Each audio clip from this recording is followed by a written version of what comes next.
ಬಿಜೆಪಿಯನ್ನ ಟೀಕಿಸೋ ಭರದಲ್ಲಿ ಸಚಿವ ಕೆಎನ್ ರಾಜಣ್ಣ ವಿವಾದ ಸೃಷ್ಟಿಸಿದ್ದಾರೆ.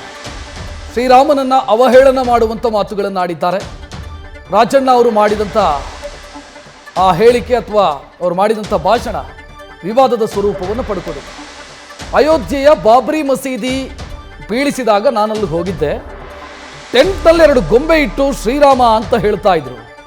ಅದನ್ನು ನೋಡಿ ಟೂರಿಂಗ್ ಟಾಕೀಸ್ನಲ್ಲಿ ಬೊಂಬೆ ಇಟ್ಟಂಗೆ ಕಾಣಿಸ್ತು ನನಗೆ ಅಂತ ಕೆಎನ್ ರಾಜಣ್ಣ ನಿನ್ನೆ ಭಾಷಣ ಮಾಡಿದರು. ಹಿಂದುಳಿದ ವರ್ಗಗಳ ಸಮಾವೇಶದಲ್ಲಿ ಈ ರೀತಿ ಅವರು ಮಾತನಾಡಿದರು. ಈ ಹೇಳಿಕೆ ಈಗ ಬಿಜೆಪಿ ನಾಯಕರ ಆಕ್ರೋಶಕ್ಕೆ ಕಾರಣ ಆಗಿದೆ.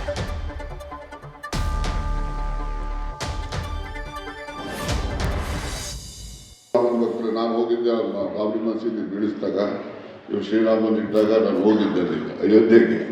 ಒಂದು ಟೆಂಟಲ್ಲಿ 2 ಗೊಂಬೆ ತಗೊಂಡೋಗಿ ಇಟ್ಬಿಟ್ಟು ಶ್ರೀರಾಮನ ಇವನೇ ಅಂತ ಹೇಳೋದು. ನಾವು ನಮ್ಮೂರಲ್ಲಿ ರಾಮೇಶ್ವರನ ಕೊಳ್ಳಿಗೆ ಹೋಗಿ ದೇವಸ್ಥಾನದವ್ರು ಒಳಗಡೆ ಹೋದರೆ ನಮ್ಮ ದೇವಸ್ಥಾನದಲ್ಲಿ ಕಾಲಿ ಕೂಡಲೇ ನಾವು ಒಂಥರ ವೈಬ್ರೇಷನ್ನು, ಒಂದು ರೀತಿ ನನಗೆ ದೇವ್ರ ಬಗ್ಗೆ ಭಕ್ತಿ ವಿಶ್ವಾಸ ಬರ್ತದೆ. ಅಲ್ಲವತ್ತು ನಾನು ಹೋಗಿದ್ನಲ್ಲ, ಏನು ಅನ್ನಿಸ್ಲೇ ಇಲ್ಲ ನನಗೆ. ಯಾವುದೋ ಟೂರಿಂಗ್ ಪ್ಯಾಕೇಜಲ್ಲಿ ಏನೋ ತಂದಿಟ್ಟಂಗೆ ಇದು ಇಟ್ಬಿಟ್ಟಾರೆ 2 ಗೊಂಬೆ. ಇವತ್ತೇನು ಮಾಡೋರೋ ಗೊತ್ತಿಲ್ಲ, ಮುಂದೆ ನೋಡೋಣ. ರಾಜಣ್ಣ ಅವರು ಮಾತನಾಡಿದ್ದನ್ನು ನೋಡಿದ್ರಿ. ಯಾವ ದೇವಸ್ಥಾನಕ್ಕೆ ಹೋದರೂ ಕೂಡ ಅವರವರ ಯೋಗ್ಯತೆಗೆ ತಕ್ಕಂತೆ ಕಾಣಿಸೋದು. ರಾಜಣ್ಣ ಅವರಿಗೆ ಅಲ್ಲಿ ಗೊಂಬೆ ಕಾಣಿಸಿದೆ, ಬೇರೆಯವರಿಗೆ ಅಲ್ಲಿ ದೇವರು ಕಾಣಿಸ್ತಾರೆ, ಅಷ್ಟೇ ವ್ಯತ್ಯಾಸ. ರಾಜಣ್ಣ ಅವರು ಆ ಸಂದರ್ಭದಲ್ಲಿ ಹೋದಾಗ ಅಲ್ಲಿ ಗೊಂಬೆ ನೋಡಿದ್ದಾರೆ, ಉಳಿದವರು ದೇವರನ್ನು ನೋಡಿದ್ದಾರೆ. ಇದು ಅವರವರ ಯೋಗ್ಯತೆಗೆ ತಕ್ಕ ಹಾಗೆ. ಇನ್ನು ಬಿ ಜೆ ಪಿ ಮಾಡಿರುವಂಥ ಟ್ವೀಟನ್ನು ಕೂಡ ನೋಡ್ತಾ ಇದ್ದೀರಿ. ಬಿ ಜೆ ಪಿ ಕರ್ನಾಟಕ ತನ್ನ ಅಧಿಕೃತ ಟ್ವಿಟ್ಟರ್ ಹ್ಯಾಂಡಲ್ನಲ್ಲಿ ಟ್ವೀಟ್ ಮಾಡಿ ಕೆಎನ್ ರಾಜಣ್ಣ ಅವರ ವಿರುದ್ಧ ಕಿಡಿಕಾರಿದೆ, ಗಮನಿಸ್ತಾ ಇದ್ದಾರೆ. ಇನ್ನು ಪ್ರತಿಪಕ್ಷ ನಾಯಕ ಆರ್ ಅಶೋಕ್ ಅವರು ಮಾತನಾಡಿದ್ದಾರೆ, ನೋಡೋಣ. ಅವರಿಗೆ ರಾಮ, ಸೀತೆ, ಆಂಜನೇಯ ಇವೆಲ್ಲ ಟೂರಿಂಗ್ ಟ್ಯಾಕೀಸ್ ಬೊಂಬೆಗಳ ತರ ಕಾಣ್ತಾ ಇದೆ. ಅವ್ರಿಗೆ ಕಾಂಗ್ರೆಸ್ ಇಂದ ಇನ್ನೇನು ಬಯಸಕ್ ಸಾಧ್ಯ? ಹಿಂದೆ ರಾಮ ಜನ್ಮಭೂಮಿ ಹೋರಾಟದ ಕೇಸು ಕೋರ್ಟಲ್ಲಿ ಬಂದಾಗ ರಾಮ ಒಬ್ಬ ಕಾಲ್ಪನಿಕ ವ್ಯಕ್ತಿ, ರಾಮಾಯಣ ಒಂದು ಕತೆ ಕಾದಂಬರಿ, ರಾಮ ಹುಟ್ಟಿದಕ್ಕೆ ಬರ್ತ್ ಸರ್ಟಿಫಿಕೇಟ್ ಇದೆಯಾ ಇವೆಲ್ಲ ಕೇಳದಂತವರು ಕಾಂಗ್ರೆಸ್ ಅವರೇ. ಹಿಂದೆ ಸೋಮನಾಥ ದೇವಾಲಯನೂ ಕೂಡ ಈ ಮತಾಂಧ ಮುಸ್ಲಿಮರು ಹೊಡೆದಾಕಿದ್ರು. ಅವತ್ತು ಅಯೋಧ್ಯೆ ಮಂದಿರನ ಹೆಂಗ್ ಹೊಡೆದಾಕಿದ್ರು, ಗುಜರಾತಲ್ಲೂ ಹಂಗೆ ಹೊಡೆದಾಕಿದ್ರು. ಆಗ ಅಲ್ಲಿ ಗುಜರಾತ್ ಅವರೇ ಆದಂತ ಸರ್ದಾರ್ ವಲ್ಲಭಾಯ್ ಪಟೇಲ್ ಅವರು ಅದನ್ನ ಪುನಶ್ಚೇತನ ಮಾಡಿ ಭವ್ಯ ಮಂದಿರವನ್ನ ಆ ಕಾಲದಲ್ಲೇ ಕಟ್ಟಿದ್ರು.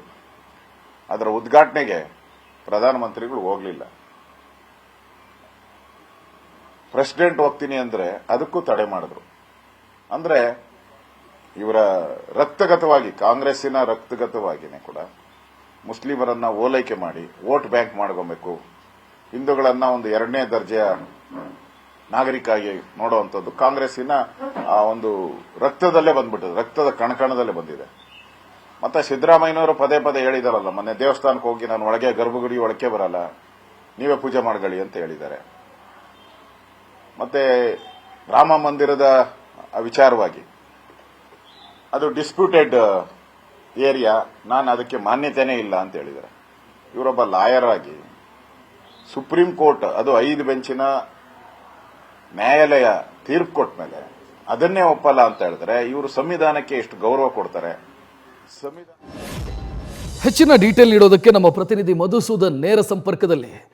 ಮಧುಸೂದನ್, ಇಲ್ಲಿ ಬಿಜೆಪಿ ಬಯಸ್ತಾ ಇರೋದು ಏನೋ ಅಂದ್ರೆ ಕಾಂಗ್ರೆಸ್ ನಾಯಕರು ಟ್ರ್ಯಾಪಿಗೆ ಬೀಳಲಿ ಅಂತಾನೆ ಬಿಜೆಪಿ ಬಯಸ್ತಾ ಇರೋದು.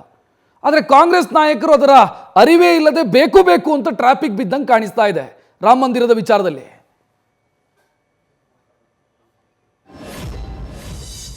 ಎಸ್, ಅಫ್ಕೋರ್ಸ್ ರಕ್ಷತ್, ಇದರಲ್ಲಿ ಯಾವುದೇ ಅನುಮಾನ ಇಲ್ಲ. ನೋಡಿ, ನೇರವಾಗಿ ಸಚಿವ ಕೆಎನ್ ರಾಜಣ್ಣ ಅವರು, ನಾನು ಕೂಡ ಬಾಬ್ರಿ ಮಸೀದಿ ಒಡೆದಂತ ಸಂದರ್ಭದಲ್ಲಿ ಅಯೋಧ್ಯೆಗೆ ಹೋಗಿದ್ದೆ, ಅಲ್ಲಿನ ಒಂದು ಚಿತ್ರಣವನ್ನ, ದೃಶ್ಯಾವಳಿಗಳನ್ನ ನೋಡಿದೆ. ಯಾವುದೋ 2 ಬೊಂಬೆಯನ್ನ ಇಟ್ಟು ರಾಮ ಸೀತೆ ಅಂತ ಹೇಳ್ತಾ ಇದ್ರು ಅನ್ನೋ ಹೇಳಿಕೆನ ಕೊಟ್ಟಿದ್ದಾರೆ ಒಂದು ಕಡೆ.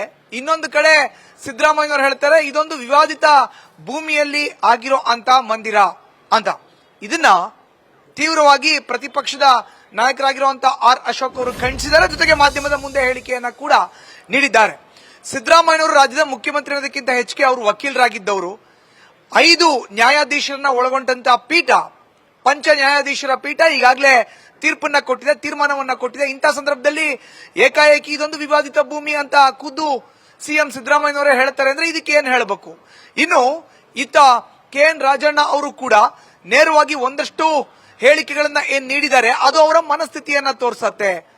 ಯಾರ ಮನಸ್ಸಿನಲ್ಲಿ ಯಾವ ಭಾವನೆ ಇರುತ್ತೋ ಅದೇ ಅವರ ಕಣ್ಣಿಗೆ ಕಾಣೋ ಅಂತದ್ದು ಅನ್ನೋ ಒಂದು ಹೇಳಿಕೆಯನ್ನ ಖುದ್ದು ಇವತ್ತು ಪ್ರತಿಪಕ್ಷದ ನಾಯಕರಾಗಿರುವಂತಹ ಆರ್ ಅಶೋಕ್ ಅವರು ನೀಡ್ತಾ ನೇರವಾಗಿ ರಾಮ ಮಂದಿರ ವಿಚಾರಕ್ಕೆ ಸಂಬಂಧಪಟ್ಟಂತೆ ಕಾಂಗ್ರೆಸ್ ನಾಯಕರನ್ನ ತರಾಟೆಗೆ ತೆಗೆದುಕೊಂಡಿದ್ದಾರೆ. ಇನ್ನೊಂದ್ ಕಡೆ ಈಗಾಗಲೇ ಇಡೀ ದೇಶವೇ ಅಯೋಧ್ಯೆಯ ರಾಮ ಮಂದಿರ ಲೋಕಾರ್ಪಣೆಯ ಸಂದರ್ಭದಲ್ಲಿ ಮಾಡಬೇಕಾದಂತ ಕೆಲಸ ಕಾರ್ಯಗಳಲ್ಲಿ ತಮ್ಮನ್ನ ತಾವು ತೊಡಗಿಸಿಕೊಂಡಿದ್ರೆ ಇತ್ತ ವೋಟ್ ಬ್ಯಾಂಕ್ ರಾಜಕಾರಣವನ್ನ ಕಾಂಗ್ರೆಸ್ನ ನಾಯಕರು ಮಾಡ್ತಾ ಇದ್ದಾರೆ ಅನ್ನೋ ಆರೋಪವನ್ನ ಖುದ್ದು ಬಿಜೆಪಿಯ ನಾಯಕರು ಮಾಡ್ತಾ ಇದ್ದಾರೆ.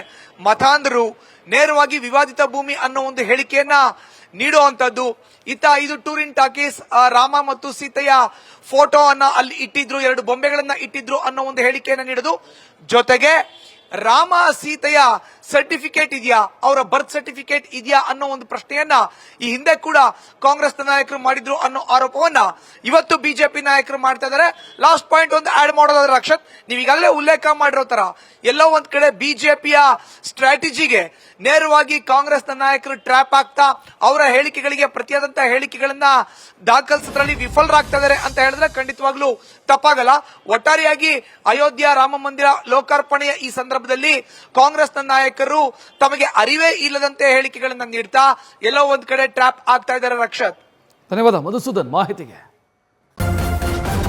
ನ್ಯೂಸ್ ಫಸ್ಟ್ ನಿರ್ಭೀತಿಯಿಂದ ನಿಮ್ಮ ಪರವಾಗಿ.